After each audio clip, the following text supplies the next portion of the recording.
you gotta go see B.B. King. Yeah. This was at a time where B.B.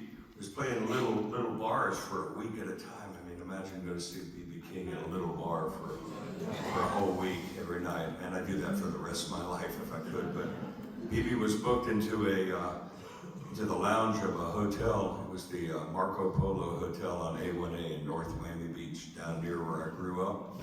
And B.B. was booked there for a week. And I'll never forget the name of the bar. Now keep in mind, this is the early 70s, a perfectly normal name for a nightclub back then. But B.B. King was booked into the Swingers Lounge. Now, I didn't actually see any swinging going on there.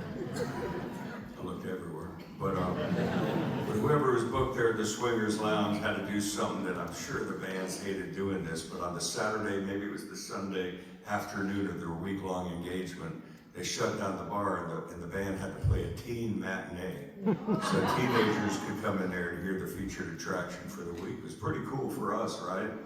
So my dad loaded up the station wagon and took me and my young friends down there to see this fella that's supposed to be the man. Y'all know what? B.B. King was the man, that's right. And I sat right in the front, like right where y'all are sitting, and looking up there and seeing the real blues for the first time. It was a real aha moment, you know. All of a sudden I could see where Duane Allman was coming from, and Peter Green, and Eric Clapton, all my favorites, you know. I could see where they were getting it from. Then B.B. greeted us in the lobby and talked to us for what seemed like hours. He was the nicest man. So I got in my mind, at that point in time in my life, I got in my mind that all blues musicians must be really friendly people. Yeah, so you know where I'm going with this one, right? The next guy I went to see was Howlin' Wolf. Now dig, if the B.B. King show, if that was rated PG-13, I will tell you that the Howlin' Wolf show was a hard R, if not an X-rated show. He did all kind of lewd stuff up on the stage, and man, we loved it. At one point, he took the microphone off the stand and he put it down his pants and took it out his zipper and swung it around. We were like, and the music was great too, of course. But anyway, what a show that was. So Howlin' Wolf, he came off the stage and he's standing up there to the side talking to his guitar player, Hubert. And I figured, well, you know, Mr. King was such a nice, friendly man. Mr. Wolf must be a nice, friendly man, too. So I'm going to go meet the Howlin' Wolf. That's what I'm going to do. I'm going to go meet Howlin' Wolf. So here I am, 15 years old, 1972. You do the math. And I'm walking towards the Howlin' Wolf. And the closer I got to him, the bigger and meaner he looked. And I chickened out, took a hard left, and went and got a Coca-Cola instead. I never got to meet the Howlin' Wolf. Man, I wish I had met the Howlin' Wolf. I wish I had met him. I wish I had met Howlin' Wolf.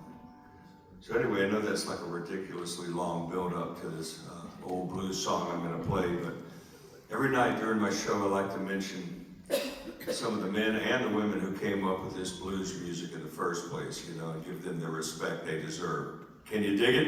Yeah. I didn't make it up.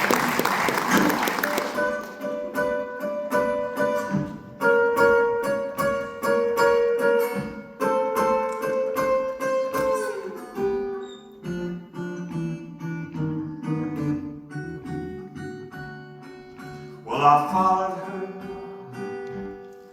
to the station. Suitcase in my hand. Well, I followed her to the station, a suitcase in my hand.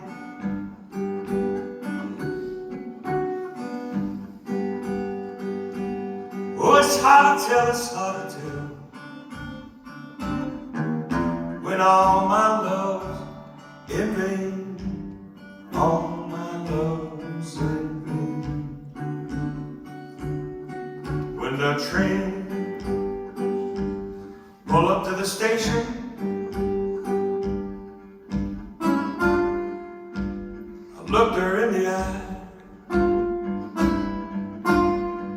When the train pulled up to the station, I looked her in the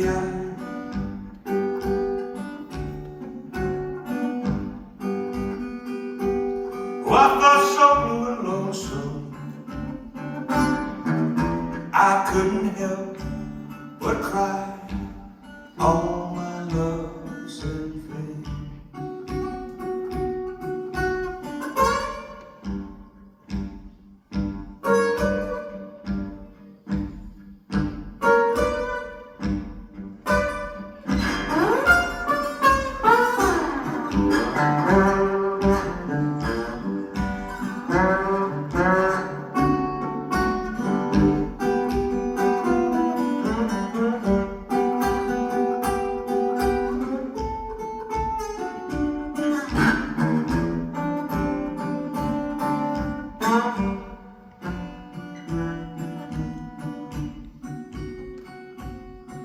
When the train left the station,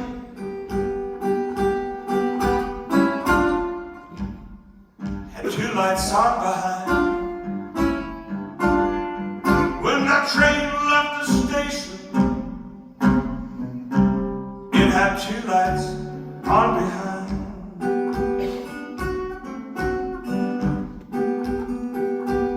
Well, the blue light was my blue, the red light was my mind, all my loves in vain.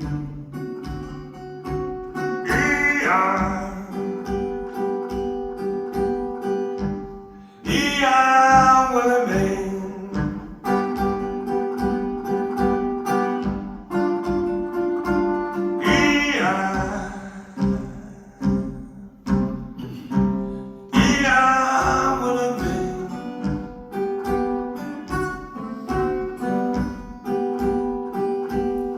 Hard to tell, it's hard to tell